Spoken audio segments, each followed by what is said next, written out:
Buenos días, hermanos, feliz sábado. Antes de comenzar les voy a pedir el favor que si se pueden arrodillar, no lo puedo hacer por cuestión de mi rodilla, pero para pedir al Señor que sea con nosotros. Oremos. Bendito y amoroso Dios, que moras en las alturas de los cielos, para ti sea únicamente la honra y la gloria. Te queremos agradecer por darnos la oportunidad, Señor, de venir a tu casa de oración en tu día santo. Te queremos pedir nuevamente, Señor, que seas que tú el que hables por medio del Espíritu Santo en nuestros corazones, que podamos entender, pero principalmente que podamos poner en práctica lo que tú tienes para nosotros. Una bendición especial para todos los hermanos asistentes, para sus familias y todos aquellos que nos escuchan. En el nombre de Jesús te lo suplicamos todo. Amén. Ok, hermanos, feliz sábado. Dios los bendiga mucho. El tema que iba a traer yo, que se le había hablado al hermano Cirila, era referente al mensaje de los tres ángeles, que es nuestro mensaje que el Señor nos ha dado a dar, a impartirle al mundo como pueblo principal y pueblo especial. Pero antes de eso, el Señor ha puesto en mi corazón que hablemos algo de lo del santuario. Me estaba diciendo el hermano Cirilo que han estado viendo durante la semana el santuario, ¿verdad? ¿Quiénes han venido a ver el santuario? No quiero saber. ¿Y quiénes no saben nada del santuario? ¿Alguien que no sepa nada, que sea nuevo? ¿Saben qué es un santuario? ¿Alguien que no sepa qué es un santuario? ¿Hay visitas acá? ¿Usted sabe qué es el santuario, hermano? ¿Y usted, hermana? Más o menos está Ok. Para ellos especialmente. Entonces vamos a hacer un repaso hoy, pero veo cosas nuevas hoy aquí. Esa puertita negra no estaba, ¿verdad, hermano? ¿Esa puertica negra no estaba? ¿Sí estaba? No veo bien. Pero veo a los niños, los que estuvieron pasando ahí al frente, me sorprendieron, bien bonitos. Felicidades, hermanos. Al Señor le gusta que lo den de todas maneras. Y también veo a un hermano aquí, que yo se lo recomendé. Me alegra mucho, hermano Daniel, verlo, la hermana Silvia, a la niña, al niño. Yo fui el que le dije que se vinieran para acá. Espero que lo aguanten. Okay. Ojalá lo aguanten, hermano. Me alegra mucho verlos. Ok, vamos a hablar sobre qué quiere decir un pueblo especial, hermano. ¿Será que los adventistas somos un pueblo especial? ¿O somos del montón? Somos un pueblo especial y como tal, hermano, tenemos una doctrina especial, un mensaje especial y una responsabilidad muy especial. Y hoy vamos a hablar, como les decía, acerca del santuario. Y vamos a comenzar con una cita que el Señor le dio a la hermana Elena G. de Guay. ¿Dónde tengo que hacerle esto? Aquí, ¿no? Ok. Primero en Éxodo 25, del 8 al 9, vamos a encontrar lo que el Señor le dijo a Moisés. Y harán un santuario para mí, y habitaré en medio de ellos. Conforme a lo que yo te muestre, el diseño del tabernáculo y el diseño de todos sus utensilios, así lo haré. El Señor le da una orden a Moisés diciéndole: vas a hacer un tabernáculo. ¿Qué quiere decir tabernáculo? Es un sitio, una tienda, un lugar de reunión donde estaría la presencia del Señor y donde iría el pueblo a adorar. Vamos a verlo poco a poco, ¿ok? La verdad acerca del santuario. En la carta 208 de 1906, Dios le da a la hermana Elena G. de Guay una instrucción y muy interesante, el fundamento de nuestra fe. ¿Qué es un fundamento, hermano? ¿Quién entiende qué es un fundamento? ¿Alguien trabaja aquí en construcción? Sí, es el cimiento. Ok, es el cimiento, son las bases. Si esta iglesia no tuviera, si este templo no tuviera cimientos, se caería. O sea, es donde está creciendo algo con fortaleza. Y dice: la correcta comprensión del ministerio del santuario celestial es fundamental en nuestra fe. Mire qué importante. En paréntesis, la única iglesia que tiene esta doctrina del santuario es la iglesia adventista, hermano. La responsabilidad tan grande que tenemos en conocerlo, en aprenderlo, en practicarlo y en enseñarlo. El pueblo de Dios debería comprender claramente el asunto del santuario y del juicio investigador. ¿Estamos en un juicio ahorita? Claro que sí. Todos necesitan conocer por sí mismos el ministerio y la obra de su gran sumo sacerdote, el Señor Cristo Jesús. De otro modo, les será imposible ejercitar la fe tan esencial en nuestros tiempos y desempeñar el puesto al que Dios los llama. Cada cual tiene una alma que salvar o una alma que perder. Todos tienen una causa pendiente ante el tribunal de Dios. Cada cual debería encontrarse cara a cara con el gran juez. Cuán importante es, pues, que cada uno complete a menudo de antemano la solemne contemple la escena del juicio en sesión, cuando serán abiertos los libros, como con Daniel. Cada cual tendrá que estar frente al juicio. Cada uno de nosotros vamos a tener que pasar ante un juicio humano. Es importantísimo entender el tema del santuario. Entonces aquí vamos a ver qué es un santuario. Aquí está el tabernáculo. A propósito, las instrucciones para crear el santuario, para edificar el santuario, están en Éxodo, desde el capítulo 25 al capítulo 29. Ahí lo pueden leer ustedes, no lo vamos a hacer por cuestión de tiempo, pero vamos a explicar de qué se componía el tabernáculo. El tabernáculo. Okay. Aquí afuera ustedes ven al pueblo, ¿verdad?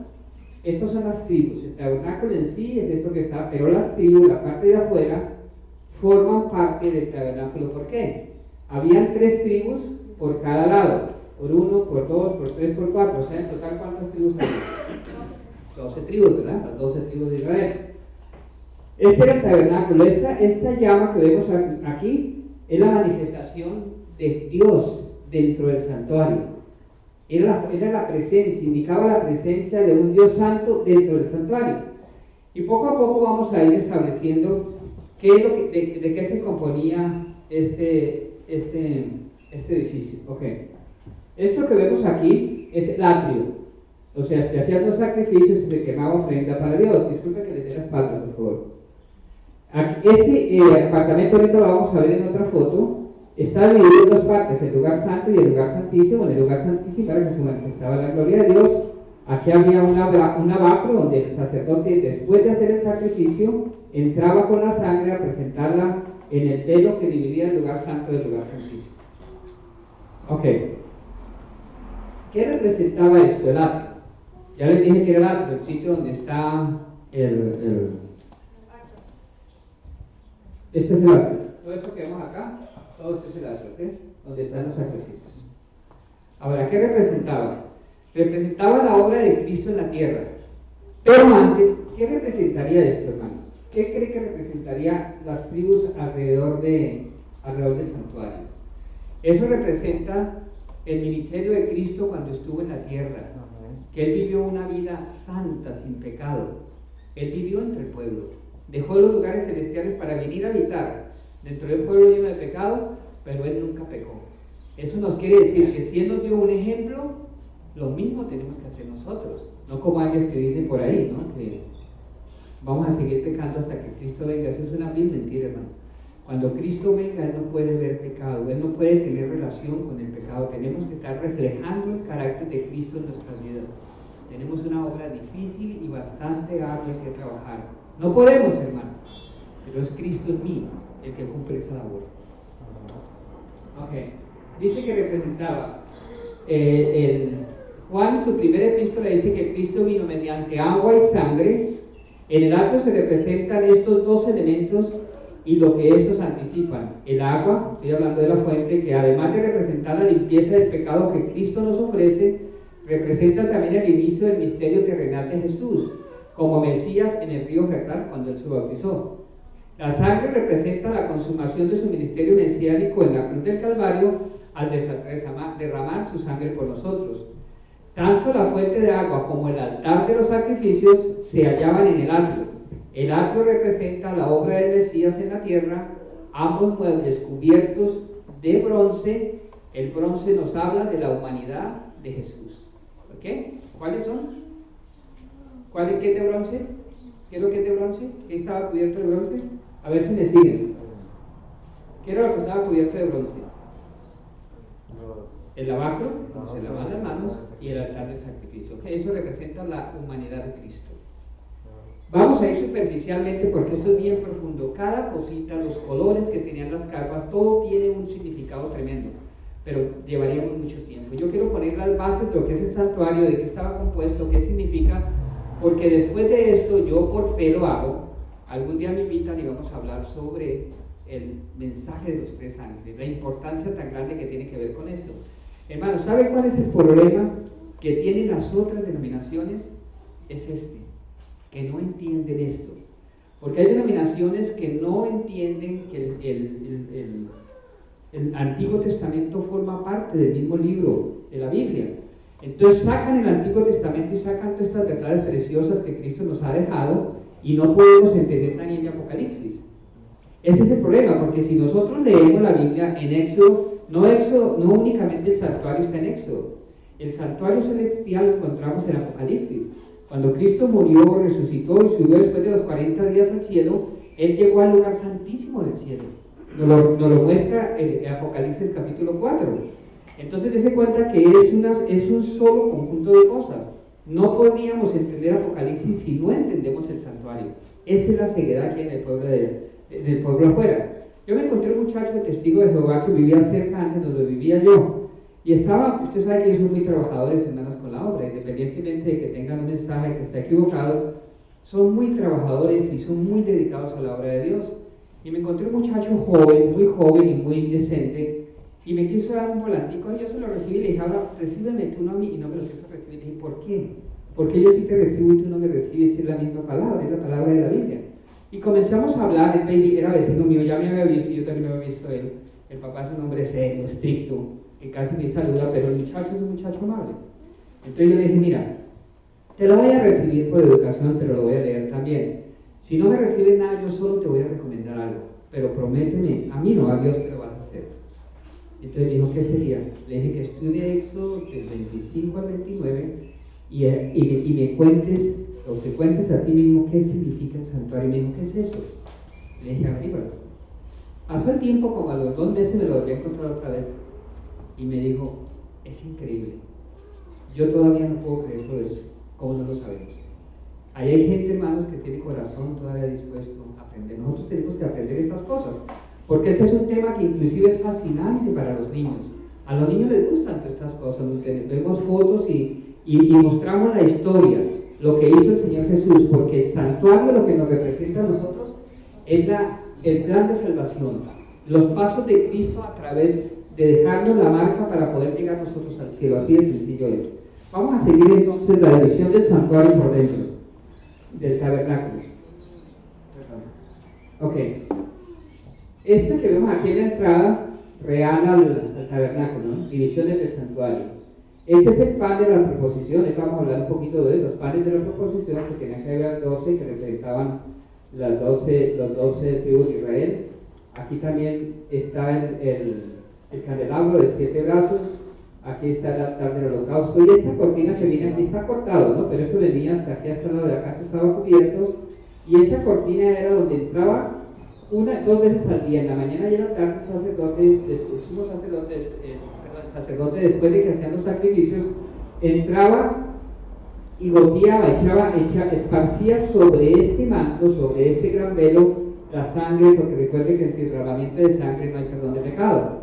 ¿Eso cada cuánto lo hacía? 2 veces al día, en los 2 servicios que había el servicio matutino y el servicio vespertino, a las 9 y a las 3 de la tarde.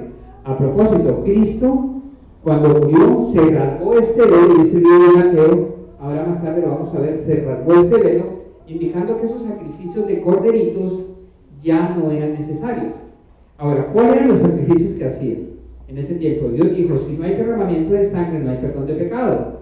Entonces, yo como pecador, asistía en la mañana o en la tarde con la ofrenda que según mis condiciones podía dar yo. La mayoría eran corderitos, ovejitas que llamamos nosotros. Llevaban la oveja, se la presentaban al sacerdote y el penitente ponía su mano. El pecador ponía la mano sobre la ovejita, confesaba sus pecados, le abrían el cuello al animalito, el sacerdote agarraba un poco de sangre de ese animalito y hacía, ahorita les voy a mostrar otra vez, y se entraba por esta puerta. Primero se lavaba en el lavabo que era aquí, las manos y los pies para poder entrar, se quitaba las sandalias porque la arena no quería Dios que entrara tampoco acá.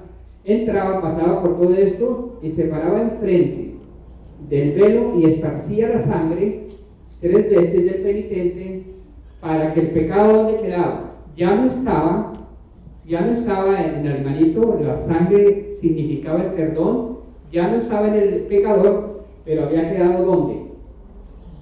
En la cortina. Quedaba en la cortina. Imagínense ustedes la cantidad de sangre que se esparcía en un año. Era bastante. Usted sabe que la sangre no huele bien. ¿Por qué cree que Dios en su sabiduría tenía esto aquí? El altar del holocausto. ¿Por qué? Porque esto significaba el humo que subía a diario, eran las oraciones de los santos, pero era algo muy especial que le daba olor. Entonces tenía perfumado el santuario por dentro también. Este candelabro que estaba acá, porque no había luz eléctrica, al menos en ese tiempo, vivían perdidos todas las 24 horas, o sea, alumbraba el santuario en las horas de la noche. Y la chequina, que está aquí, era en medio de dos ángeles acá en medio, de aquí salía la luz que vimos en la otra película, en la otra picture, salía de aquí la presencia de Dios. Ok, ahora vamos a ir rapidito, ya les dije más o menos para saber qué dice cada cosa. Los panes. El santuario, el lugar santo, representaba la continua intercesión de Cristo por su pueblo. El apóstol Pablo dice que vive siempre para interceder por ellos en el lugar santo había 3 muebles. Era la mesa de los panes de la proposición, ya se la mostré que es esta de aquí, esta mesa de los panes de la proposición, que tiene que ver, nunca podía faltar pan fresco en la mesa. Se cambiaban cada sábado, hermanos. ¿Qué representa el pan en esto? Representa la palabra de Dios. Aunque era cambiado cada sábado, el día de oración establecido por Dios. Este acto señala al sábado como el día de renovar el pan espiritual en la vida del creyente. Esto demuestra que el sábado sería un día especial en la vida del Mesías y sus seguidores. Por razón, hablando de la tierra y de los cielos nuevos, el profeta Isaías dijo que de mes en mes y de sábado en sábado vendrá toda carne a adorar delante de Dios. Ahora, estaba también el altar del incienso. ¿Qué significaba el altar del incienso? Representaba a Cristo como el medio eficaz a través del cual elevamos nuestra alabanza. Ese altar estaba delante del velo del santuario terrenal. De mañana y tarde el sumo sacerdote quemaba incienso. Aquí encima echaban incienso para que quemara y hubiera olor grato al Señor y subieran las oraciones de los santos.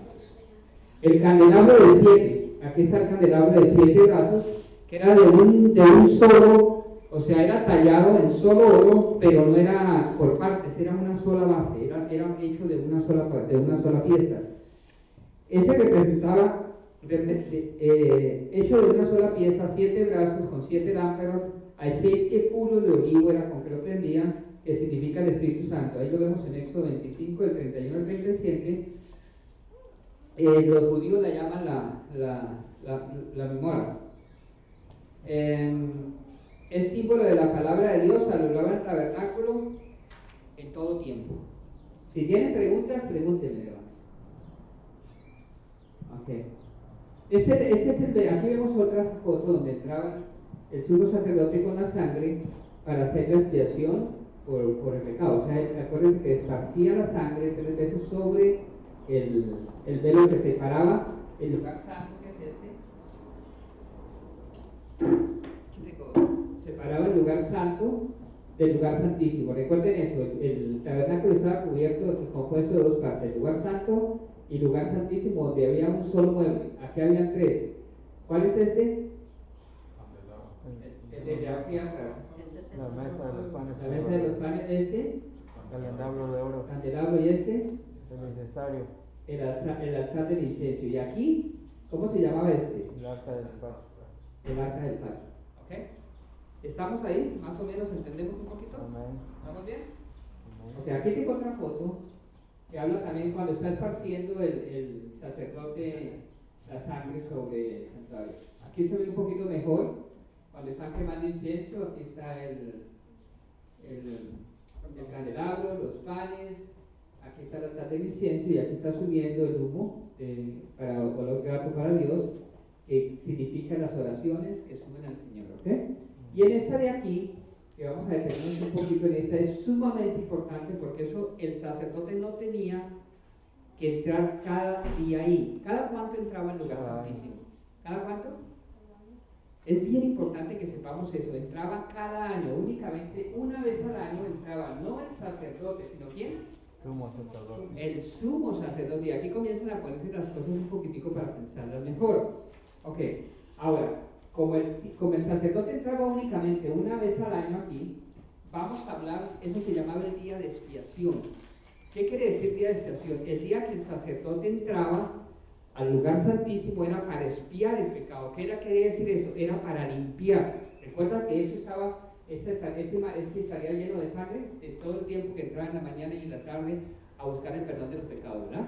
Ok, cuando entraba él aquí, cuando entraba una vez al año aquí al lugar santísimo, el sumo sacerdote, era algo muy serio, sumamente serio. Era una vez al año y el propósito por el cual entraba era para limpiar el santuario, para sacar el pecado. Exactamente eso es lo que está haciendo el Señor Jesús en estos momentos. Amén. El Señor Jesús, cuando murió, en el capítulo 4, se presenta aquí, el Padre sale de él, le da la entronación, y Jesús entra como sumo sacerdote a hacer lo que hacía el sumo sacerdote aquí en la tierra. Lo está haciendo ahorita el Señor. Es decir, Él está viendo la vida de cada uno de los seres humanos. El juicio ya comenzó por los muertos, todavía no sabemos exactamente cuándo va a comenzar con nosotros, pero ya están siendo juzgados cada quien por los libros de la vida, por las obras que hayamos hecho en la vida. Okay. Vamos a hablar entonces un poquito del día de expiación. En el día de expiación se llevaban 2 machos cabríos a la puerta del tabernáculo y se echaba suertes sobre ellos. Aquí están los 2 machos cabríos. Se llevaban a la puerta del tabernáculo y se echaba suerte sobre ellos.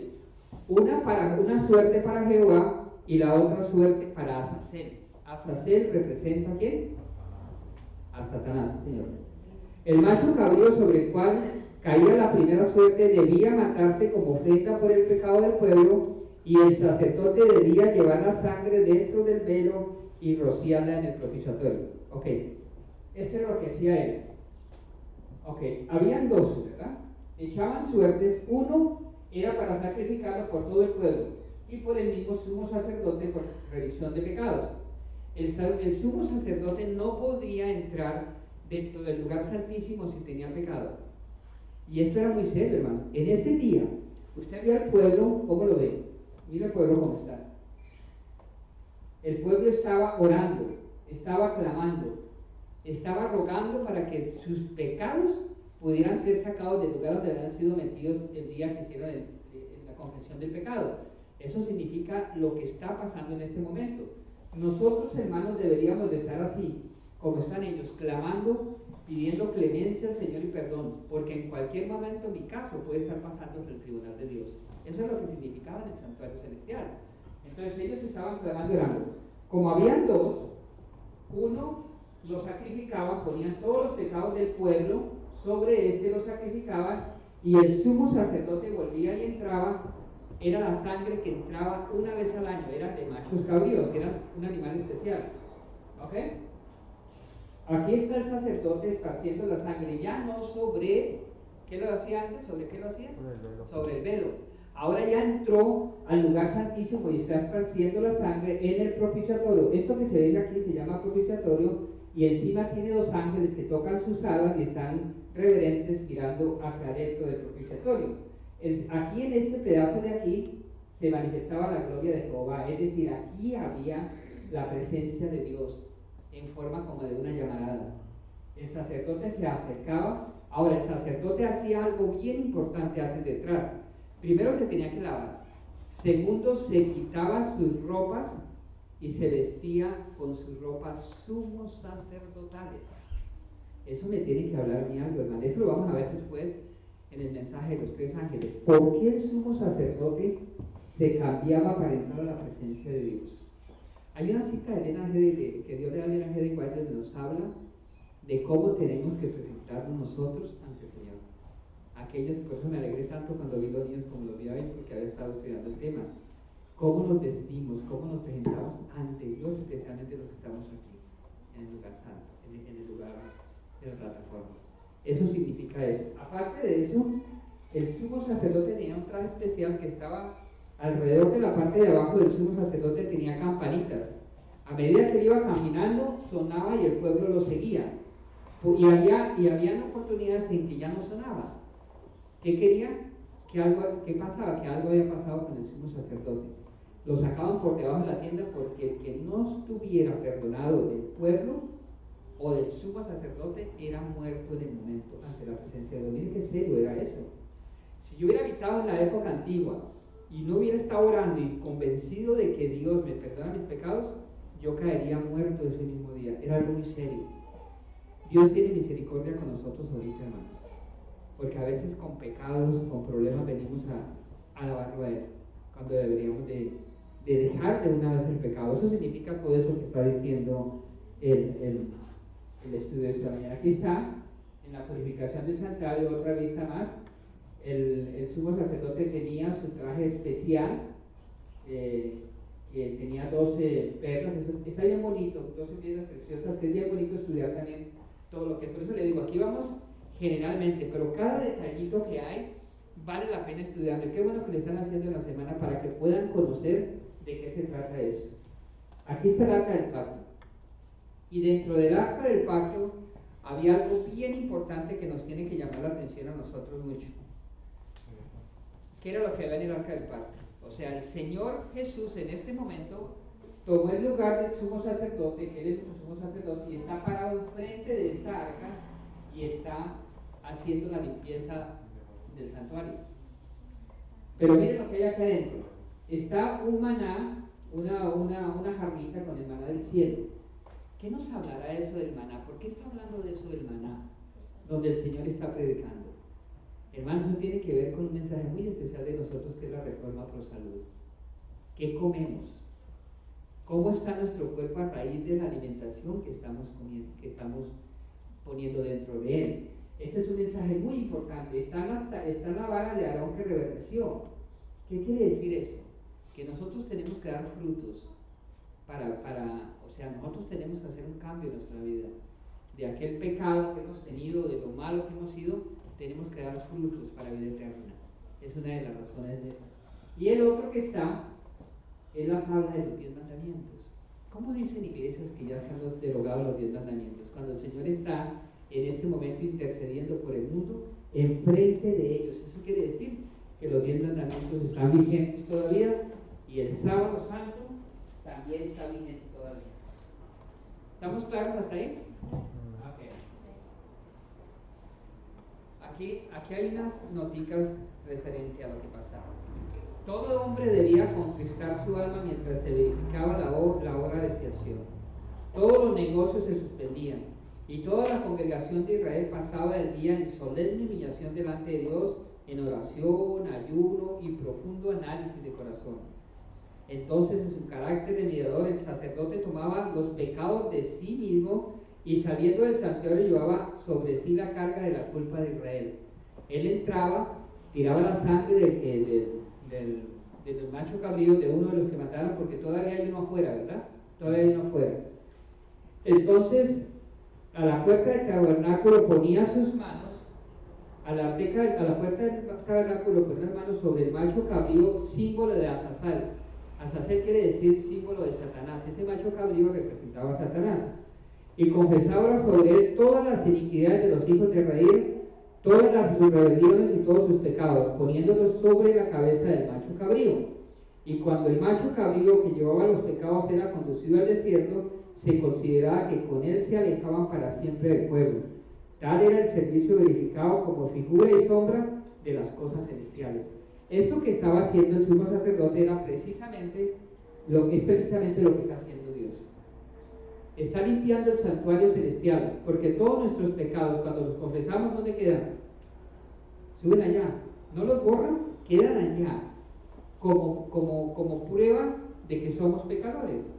Lo único para ser perdonados esos pecados allá arriba, para ser borrados, cuando Satanás aparezcamos en el juicio, cuando Satanás nos culpe del pecado tal, de enfrente de tal pecado va a aparecer la palabra, ¿cuál? Perdonado. El pecado está, pero el perdón está al lado. Entonces el Señor le va a decir, sí, Camacho era esto, era lo otro, Sí, ahí está anotado el pecado que hacía Camacho, pero enfrente está la palabra perdonado. Se arrepintió, pidió perdón y abandonó el pecado. Así es que trabaja esto. ¿Ok? Entonces, Satanás, porque todo este macho cabrío de Azazel se ponía sobre las manos el sumo sacerdote cuando salía con todos los pecados del pueblo, los ponía sobre el macho cabrío, y ese macho era una persona principal, una persona adecuada que habían escogido ya, lo llevaban al desierto y lo abandonaban en el desierto. Eso significa que cuando Cristo venga, cuando levante a los muertos, cuando nos vayamos por 1000 años para el cielo, ya sabe que vamos a hacer un juicio de ayudarle a los ángeles a juzgar a aquellos que no están, vamos a estar juzgando fue los ángeles caídos, realmente. ¿Qué va a pasar? Satanás va a estar en la tierra, no atado con cadenas, como dice la Biblia, literales, pero va a estar atado con una cadena de acontecimientos, porque no va a tener a nadie quien hacer pecar, va a estar solo en el desierto, cargado con toda la culpa de los pecados que cometió él, que le hizo cometer a los que cayeron del cielo y que le ha hecho cometer a toda la humanidad. Imagínense el peso que va a tener tan terrible. Eso significaba el macho cabrío abandonado. Dese cuenta que Dios le dice a Moisés: hazme un santuario, le da las especificaciones, dice cómo hace los muebles y le enseña cuál es el proceso que tiene que hacer. Esto significa lo que el Señor está haciendo en el cielo y lo que va a pasar con cada uno de nosotros el día del juicio. ¿Logramos entender esta parte? Amén. Ok. Ahora, entremos a lo que está haciendo Cristo. Dice, ahora viene el punto principal de lo que venimos diciendo, es la lectura bíblica. Que tenemos el tal sumo sacerdote, el cual se sentó a la diestra del trono de majestad en los cielos, ministro del santuario y de aquel verdadero tabernáculo que levantó el Señor y no el hombre. Aquí está diciendo, Señor, el que yo le dije a Moisés que hiciera era un ejemplo, era una sombra del que tenemos en el cielo. Aquí está hablando de él. Este fue el versículo que a propósito no encontró Miller, los pioneros, y por eso dijeron que la venida de Cristo estaba en esa época. No entendieron que lo que se iba a purificar no era la tierra, sino que era la subida, el paso de Cristo del lugar santo al lugar santísimo. ¿En qué fecha fue que pasó Cristo del lugar santo al lugar santísimo? 1844. El 22 de octubre de 1844, lo podemos saber por la profecía de los 2300 años, ¿verdad? Porque todo sumo sacerdote está constituido para presentar ofrendas y sacrificios, por lo cual es necesario que también éste tenga algo que ofrecer. Así que si estuviese sobre la tierra, ni siquiera sería sacerdote, habiendo a un sacerdote que presenta las ofrendas según la ley, las cuales sirven a la figura y sombra de las cosas celestiales, como se le advirtió a Moisés, cuando iba a erigir el tabernáculo, diciéndole: mira, haz todas las cosas conforme al modelo que te he mostrado en el monte. Ok, después de su ascensión, nuestro Salvador iba a principiar una obra como nuestro sumo sacerdote. No entró Cristo en el santuario hecho de mano, figura del verdadero, sino en el mismo cielo para presentarse ahora por nosotros. Es decir, que nosotros tenemos un abogado. ¿Quién es nuestro abogado, hermano? ¿Y quién es nuestro juez? ¿Ah? Nuestro abogado es Cristo Jesús y nuestro juez es Jesús. ¿Qué que tendremos alguna posibilidad, si somos obedientes, de perder el juicio? No creo. Imagínese que le toque ir a corte a usted y que su abogado sea el mismo juez. ¿Cómo va a perder el caso? No hay forma de perderlo. Si lo perdemos, todo está hecho para nosotros ser ganadores, hermanos, para ser triunfadores. Ya depende de cada uno de nosotros la decisión que tomemos. Abandonar el pecado y seguir adelante.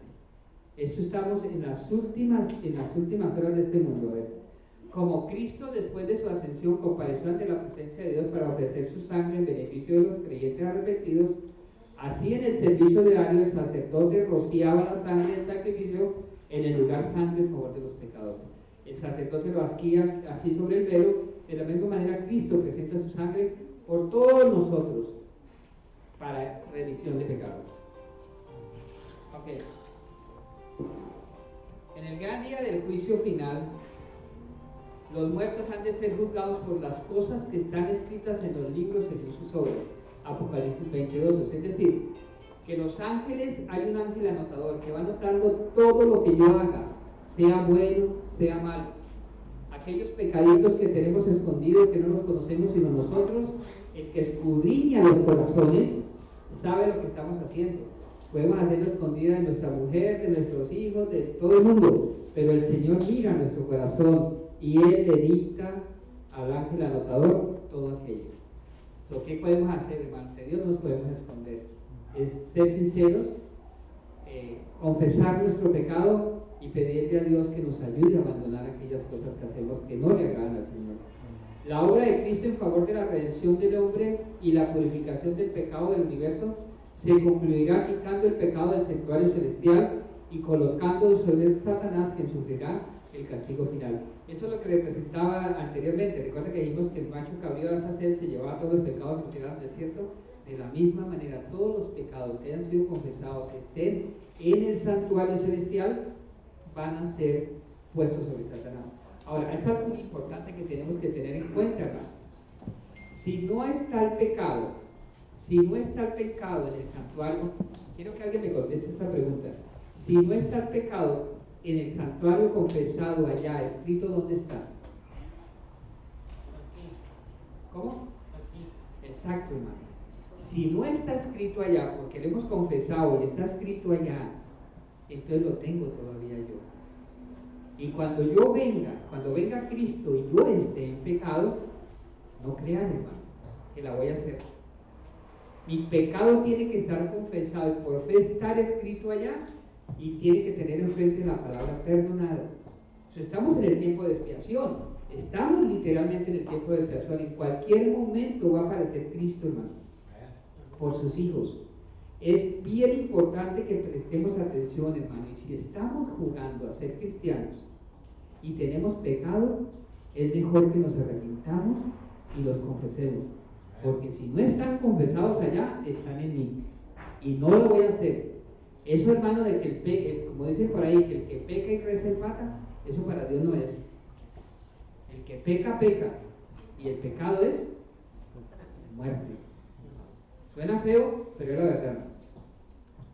Ok, ya no tengo sino dos más filminas que les quiero mostrar.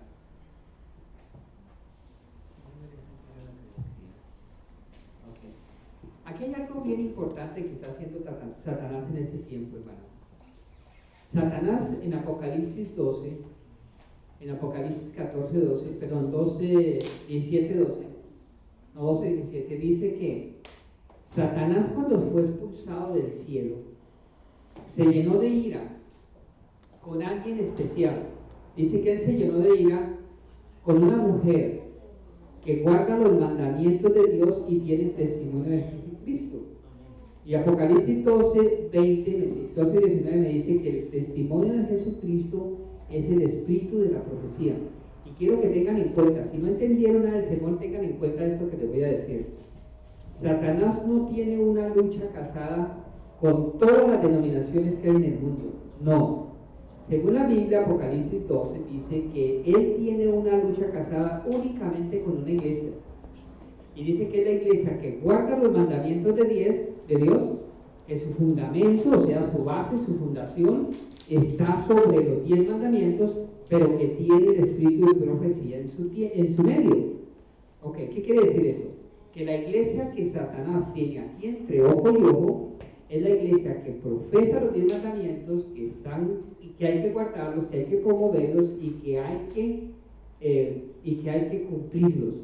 Pero aparte de eso, que tiene un profeta en su medio. Mira lo que hizo Satanás. Creo que se lo comenté la vez pasada. En la época que en la iglesia adventista, el Señor llamó de diferentes denominaciones, metodistas, luteranas, llamó al pueblo que iba a formar de Dios, a la iglesia que no era la iglesia adventista todavía, sino un movimiento milenista, fue alrededor de 1843. Y si usted lee la historia, cuando Dios hace algo, Satanás hace otra cosa. Dios casó en el Edén a Adán y Eva, ¿verdad? Los casó y les dijo, y serán una sola carne y no se podrán separar, y lo que une Dios no lo separe el hombre. Entonces viene Satanás y se mete diciendo, eso no es así. Usted se puede separar las veces que usted quiera. Y es más, ahorita en nuestra propia iglesia nos divorciamos y nos vamos para otra iglesia y nos casamos con la hermana de otra iglesia. O sea, desobedeciendo a Dios. Ok, cuando no sabemos, pues está bien, pero cuando lo estamos haciendo a conciencia, estamos cometiendo un gran problema. Entonces Satanás lo que hace, dice, Dios dice, el matrimonio es para toda la vida, y se trata de decir, no, ya no se case más Adán y Eva, mejor cásese Adán y Adán, y Eva, y dése cuenta de lo que está haciendo él ahora en el mundo. Y esa es una de las pruebas, hermanos. Si estudiamos el tema de Lot, la destrucción de Sodoma y Gomorra, lo que más existía en ese tiempo, al igual que la destrucción del mundo por medio de agua en la época de Noé, era por el homosexualismo. Dios odia eso, y ahorita en este tiempo estamos igual. Aquí ya que somos padres no podemos decir a nuestra hija, cuídese de los muchachos, sino cuídese también de los muchachos. Así está esto. A nuestros hijos, cuídese de las mujeres, no, cuídese de los hombres también. Es terrible lo que se está viviendo. Esta época, esta juventud está terrible, pero así es. Y Satanás hizo lo mismo en 1843. Como Satanás sabe que en la iglesia adventista del séptimo día es la iglesia que tiene el mensaje para el tiempo del fin, un mensaje especial para predicar y que tenemos que vivirlo también, él levantó 2 denominaciones más que dicen cumplir las condiciones. ¿Quiénes creen que son unos? Los testigos de Jehová son unos, y los otros son la iglesia de los últimos días, que son ¿quiénes? Los mormones. Ellos dicen promover los 10 mandamientos y dicen también tener un profeta en su tierra. ¿Ven? Satanás confunde al mundo. Pero nosotros, si vamos a la Biblia, hermanos, y estudiamos el espíritu de profecía, sabemos que este mensaje que estamos predicando es del santuario, como es el mensaje del juicio investigador, como es el mensaje de los 3 ángeles, nuestras doctrinas son únicas y exclusivamente ¿de dónde salen? De la palabra de Dios. Y podemos comprobar por la Biblia todo esto, el santuario lo podemos comprobar también, el juicio investigador, todo lo podemos cobrar con la Santa Escritura. Elena G. de White, que fue la profeta que Dios levantó para la iglesia adventista, cumple todas las condiciones de un profeta. Ahora dicen, no, pero es que, porque he escuchado yo, no, pero es que yo no creo sino en la Biblia, yo no creo sino en esto porque esto fue lo que dijo Dios. Yo les pregunto a ustedes, hermano, ¿quiénes escribieron la Biblia? Profetas, seres humanos inspirados, ¿verdad? La palabra es de Dios, el Espíritu Santo inspira a la persona y la persona escribe. Así es que trabaja esto. Entonces mi pregunta es, si de Génesis a Apocalipsis Dios usó profetas mayores, profetas menores, ¿ustedes creen que sería justo para esta época de este mundo final que Dios no hubiera levantado una profeta?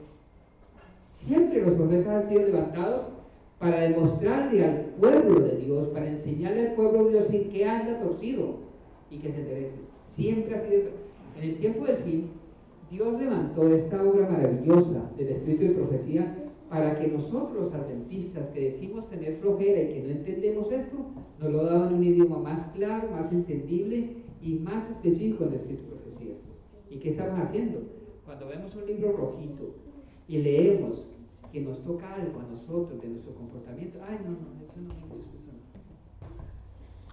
Les voy a poner un ejemplo. ¿Dónde dice en la Biblia que no? Este es un ejemplo del pastor Bora a propósito.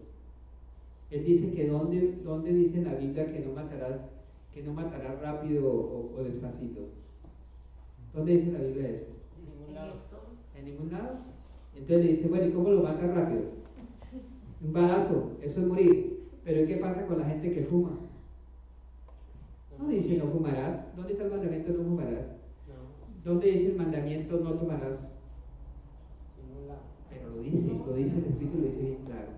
Todo lo que haga aquí, lo que le meta a mi organismo, inclusive la salud, para la salud Dios me va a pedir cuentas, porque esta es la habitación del Espíritu Santo y es un cuerpo santo y es de Dios, no es mío.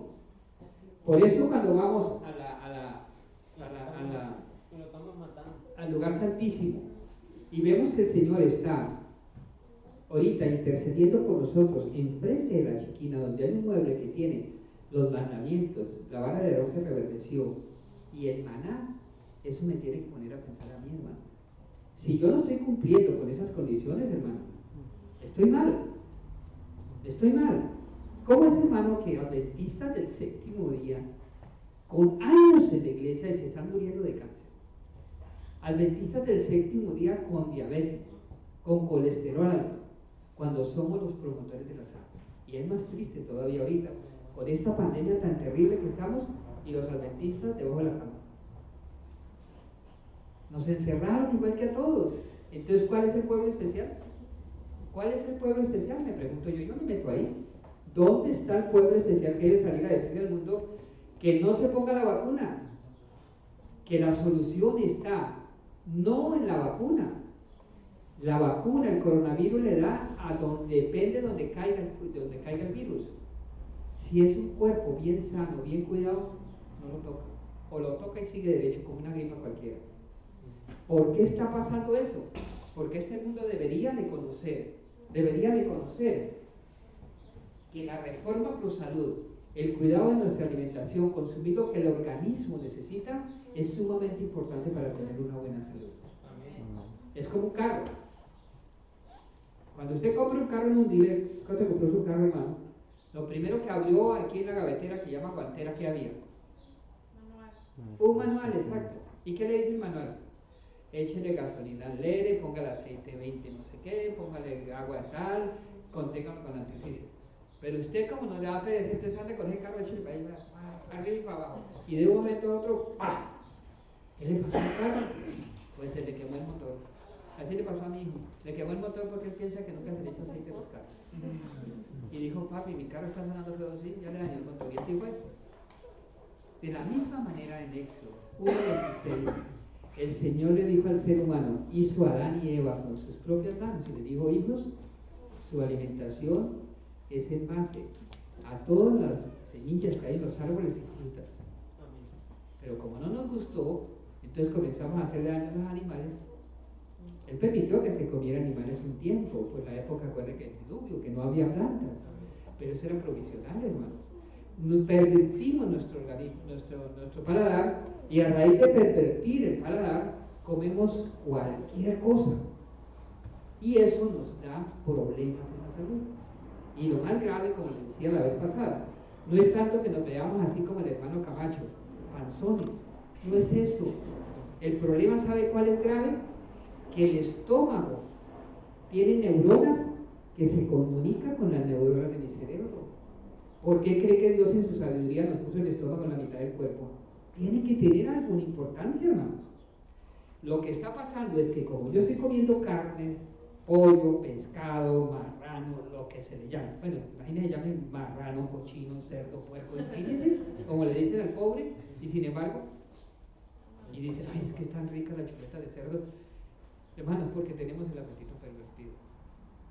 Todas esas carnes son las originarias del cáncer. Hace 100 años lo dijo Dios por medio del Espíritu de Profecía. Ahora la ciencia lo confirma. Y ahora la nueva era, todos estos que no creen en Dios y nada, son los que tienen los mejores restaurantes veganos y son los que más se cuidan la salud y son veganos. Y los adventistas, día a día peor. Discúlpenme que sea, yo no sé si aquí habrá gente así, lo digo por mí mismo. No nos cuidamos, hermano. Entonces, cuando viene la enfermedad, cuando viene el coronavirus, él viene y mira, uy, este me gusta porque tiene diabetes, este tiene colesterol, y ahí se mete y hasta ahí llegó. Pero cuando llega una persona que tiene su sistema inmunológico sano, corre, no puede, porque primero está siendo obediente a Dios y Dios protege a sus hijos. ¿Sí o no? Claro que sí, hermanos. Yo tengo un amigo muy querido, voy a contarle como última vez aquí en la iglesia de los 3 Ángeles. No sé si el hermano se acuerda de él. Tremendo hermano, así, grandote, hermano, grandote, 48 años. Lo agarró con coronavirus y como se sintió malito el pecho, se fue para el hospital. Hasta llegó. La señora se estuvo en la casa con su niño de 12 años, haciéndole caso al Señor, poniéndole lucha por medio de cosas naturales que recomienda el Señor. Y ahí está. Y el Señor se fue con 48 años. No le creemos a Cristo, hermano. Desafortunadamente. Ojalá todo esto que vimos hoy nos sirva, hermano, de ejemplos. De que el Señor le dijo a Moisés que ese era un santuario. Y que ese santuario era copia del que había en el cielo. Que Cristo está en este momento realizando un juicio. Y que los casos de cada uno de nosotros, sin excepción ninguna, va a pasar enfrente al tribunal. Hermano Camacho, ya saca el reguero de pecados, y si no aparece la palabra perdonado, ya estuvo. ¿Cuándo tenemos que comenzar a hacer cambios en nuestra vida? Hoy, hermanos. Arrepintámonos hoy, confesemos hoy y apartémonos del pecado. Porque, hermano, no hay ningún pecado, absolutamente ningún pecado, tan bueno que podamos perder el cielo por algo así. No hay ningún pecado que nos pueda fascinar tanto que podamos perder estar en la presencia de Dios por una eternidad, hermanos. ¿Vale la pena pecar? Hay que dejar lo que tengamos. Y pecar también incluye la alimentación, hermano, porque estamos contra el reglamento. Tenemos que cuidarnos, hermano.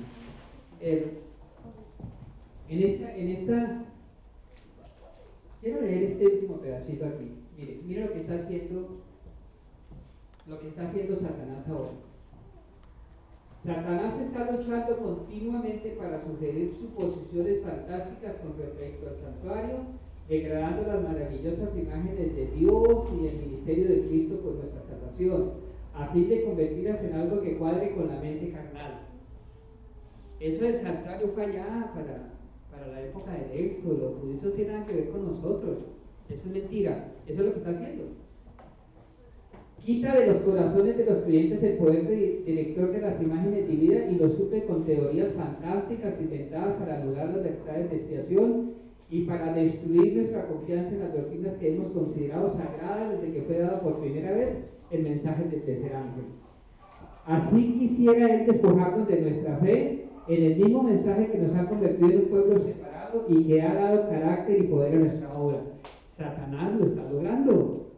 Hermanos, yo les decía la vez pasada, ¿qué diferencia hay a veces en los mensajes que predicamos dentro de nuestra iglesia a los mensajes que predican las iglesias pentecosteles, luteranas, apostólicas, cualquiera?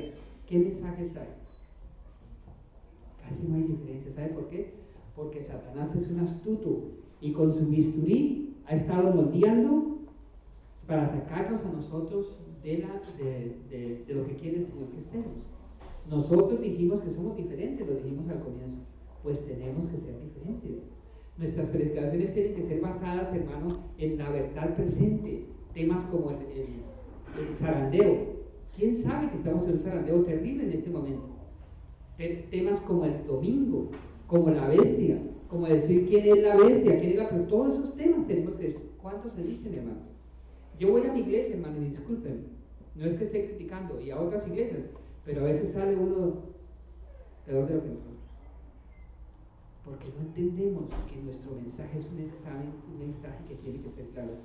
Yo, hermano, le doy gracias a sitios como este. Yo cuando hablé con el hermano Daniel le dije, vaya a esa iglesita, le va a gustar, porque los hermanos son humildes, porque los hermanos necesitan ayuda, porque yo me doy cuenta que tienen un corazón dispuesto a querer aprender, y eso es hermoso, porque no están bajo una autoridad que les venga y les diga, hey, no prediquen sobre eso, ustedes tienen que andar predicando más del amor de Cristo. ¿Y es que esto no es amor de Cristo?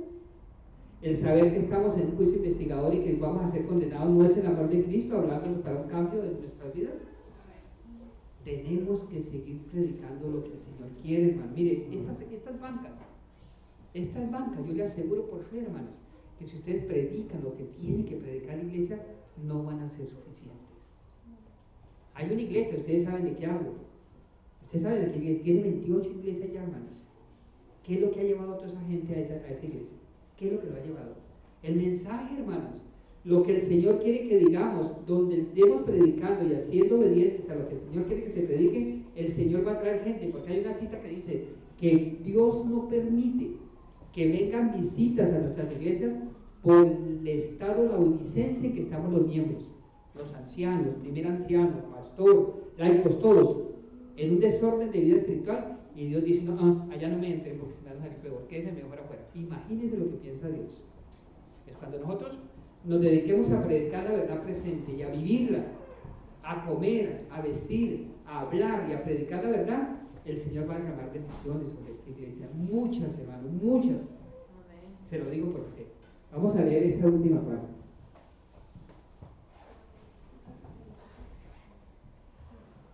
Muy repetidamente el Espíritu Santo ha respaldado de manera notable la depreciación de nuestra doctrina. Pero hoy en día, así como en el pasado, algunos serán inducidos a idear nuevas teorías y a negar las verdades sobre las cuales el Espíritu de Dios ha colocado su aprobación. Cuando llega uno a las iglesias, hermano, y predica ese tipo de mensajes, se levantan aquellos que son celosos, entre comillas, celosos del sueño, celosos de la odisencia que andan y con... No inviten más a ese hermano, porque es que ese hermano viene a quitarnos la tranquilidad. También que estamos comiendo, bebiendo y hablando, y aquí viene este a decirnos que estamos mal. Eso es lo que hace Satanás. Saca a la gente de las iglesias para poder estar gozándose con los hermanos. Yo sé que tienen de ustedes, hermanos, un bonito corazón, se les nota. Sé que están en la lucha y yo sé que Dios los va a bendecir bien. Pero lo único que tenemos que hacer, hermanos, es serle fiel a aquel que da bendición. No tenemos que serle fiel a ningún hombre, a nadie, hermanos, por más alto cargo que tengan, por más grado de divinidad que tengan, la escuela superior de lo que sea, son hombres mortales. El único que murió por nosotros fue el Señor Jesús. Amén. Y en Él tenemos que poner la mirada. Él es nuestro guía y a Él es el que hay que seguir. Y si Él nos dice que tenemos que vivir de X o Y manera, hay que decirle sí. Ayúdame, Señor, a poder cumplirlo. Ayúdame, Señor, a poder hacerlo. Yo quiero serte fiel. ¿Estamos de acuerdo? Amén. Nos vamos a poner de pie y vamos a poner un himno. Este himno es nuevo. El himno número 476.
Si el Señor le habló esta mañana a su corazón, ¿qué pasa aquí al frente para hacer una oración? Alguien que le quiere decir al Señor hoy que yo quiero obedecerte, yo quiero serte fiel, yo quiero llegar algún día a la Canaán celestial. ¿Hay alguien más que quiera venir? Amén, hermanos. Dios los bendiga mucho. ¿Qué tal si los que pasaron aquí nos ponemos de rodillas y le suplicamos al Señor que tenga misericordia de nosotros y que nos ayude a dar obediencia? Vamos a tratar de arrodillarnos. Ok, oremos. Bendito Padre, amoroso y misericordioso, te damos, Señor, la honra y la gloria que solo tú mereces, Señor. Tenemos que suplicarte, Señor, que nos perdones, Señor. Si no hemos dado la talla que tú deseas que demos, necesitamos de tu ayuda, Señor. Ayúdanos a quitar el yo, a caer de este ego, Señor, a ser humildes para poder escuchar tu voz. Y tú nos has hablado hoy, Señor, de una manera, aunque suene fuerte, Señor, te queremos pedir perdón, Señor.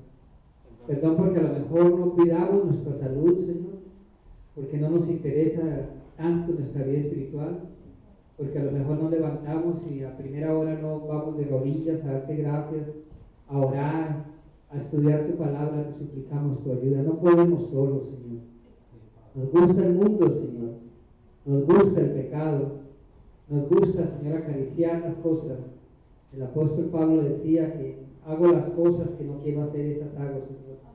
Hoy te quiero suplicar que nos ayudes a este grupo, Señor, a hacer única y exclusivamente tu voluntad, Señor.